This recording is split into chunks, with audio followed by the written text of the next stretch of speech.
ভালকে কোৱা এই তহঁতক কোনে ইয়াতে বন্ধুরা মেয়ে দেখতে পেলেন, এই মেয়েগুলো কিন্তু বাইরের, যত আসামের বাইরের, তো মুখে দিয়ে খুলছে। দেখতে পাচ্ছেন এই ঘটনাটা হয়েছে জৈনা বাজারের, যেহেতু একটা গ্যালাক্সি হোটেল অ্যান্ড রেস্টুরেন্ট আর একটা আছে লাভলি হোটেল অ্যান্ড রেস্টুরেন্ট, দুটা জায়গায় কিন্তু আজকে স্কুলের ছাত্রছাত্রী আর পাবলিক মিলে রেড করছে। রেড করার পরে ধরা পাওয়ার পরে এইসব আজকে এই ভাঙচুর হইতেছে, আর কারণ পরিপূর্ণভাবে রেড করা হয়েছে। আর সবাই সতর্ক থাকা, এইরকম জানি অনৈতিক কাজ কোনো জায়গায় না হয়, কারণ আজকালের দেশের পরিস্থিতি ভালো না, আর এইসব কাজও ভালো না।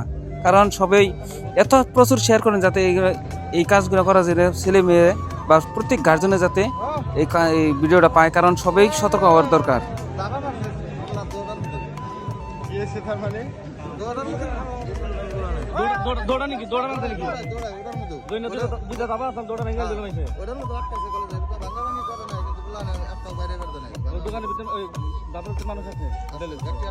কি কৰি আছা সঁচা কথা কবা, একো নকওঁ, ভালকে কৈছো, সঁচা কথা ক।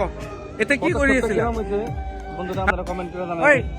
কি কৰি আছিলা গোটেই ভালো হয়েছে না? আচ্ছা তুমি লোক সঁচা কথা ক। হ্যাঁ এতিয়া পুলিচ মাতি আছো, এতিয়াই পুলিচ মাতি আছো। কোৱা, মুখ বন্ধ কৰিয়ে কোৱা, অসুবিধা নাই, মুখ বন্ধ কৰিয়ে কোৱা, সঁচা কথা কোৱা, একো নকওঁ, কোৱা, মুখ বন্ধ কৰিয়ে কোৱা, সঁচা কথা কোৱা। আৰু কাম কৰিবা, এইবোৰ জীৱনত কৰিবা এনেকুৱা কাম? হা তোমালোকৰ মা ভনী নাই? হা জীৱনত কি কৰিবা, এনেকুৱা কাম কৰিবা? ভুল হৈছে না তোমালোকৰ? ৰেগুলাৰ কিয় আহা তোমালোক?